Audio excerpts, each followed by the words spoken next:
Hello and welcome. Sometimes we have feelings that we don't quite understand, right? Have you ever thought that maybe, just maybe, the reason is somewhere in your past? Well, today we're going to talk about a special therapy that helps people do just that. It helps them look back at old memories to understand today a little better. So let's dive in. So let's begin with a really beautiful idea. Imagine this. Your mind is like a giant library, a huge one, and every single thing that has happened to you, every memory you have is like a book in that library. It's your own special collection of stories. Okay, but here's where it gets interesting. What about the books in this library that you haven't read in a long, long time? Sometimes feelings we have now, like being worried or scared of something, well, they might come from one of those forgotten books.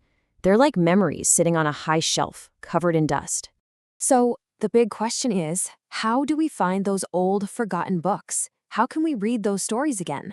Well, there's a special type of therapy that can help. Let's find out what it's all about. All right, so this is called age regression therapy. Now that name sounds a bit big, doesn't it? But don't worry, the idea is actually pretty simple. It's just a way to help people look back at their childhood memories. And the reason is to find out why they have certain problems now. So you might be wondering, what happens in one of these therapy sessions? What's it like? Okay, let's imagine we are walking into the therapy room right now to see how it starts. The first thing you'll do is get comfortable. You'll sit in a nice, soft chair. Maybe the therapist will give you some water or tea to help you relax, and you might put on some headphones to listen to quiet, peaceful music. See? All of these steps are just to help you feel very, very calm and relaxed. And when you feel that deep sense of calm, something interesting happens.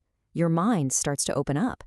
Because you feel so safe and relaxed, little memories from your past can start to appear. It's kind of like finding small pieces of a puzzle, one by one. So what kind of things might you remember? It's usually small details, like you might suddenly see a picture in your mind of your old shoes from when you were a little kid. Or maybe you remember how your favorite toy felt in your hands. You might even hear your grandmother saying something to you, just a few words of advice. And listen, these little memories, they might seem small, but they are not random at all. They're actually really important clues. The therapist is a bit like a detective. They use these clues to help you put together the bigger picture of your past. Let me give you an example to make this super clear. Let's say a person is really, really scared of dogs, but they don't know why. Well, with this therapy, they might remember a time when they were very young and a dog scared them. Aha! Finding that one memory can explain the fear they have today. It all starts to make sense. Okay. So finding these clues is a huge first step, that's for sure. But it's not the end of the story. The main goal here is healing. So how does looking backward help us move forward? How does it help us feel better right now? Well, by visiting these old memories again, people can finally understand the feelings that go with them. And that understanding, that's the real magic. It's the key that lets you release old, stuck emotions like sadness or fear. It's like putting down a heavy bag that you've been carrying for a very long time. Now, here's something really important to know. This is not something you should do alone. Our minds are amazing, but they also need to be treated gently. That's why having a professional therapist to guide you is so important.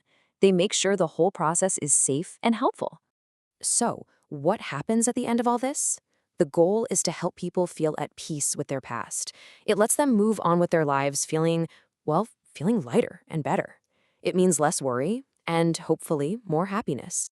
So as we've seen, this can be a really powerful journey back in time, and it leaves us with a really good question to think about for ourselves. What stories are hidden in your past? And what could you learn from them? Thank you so much for listening.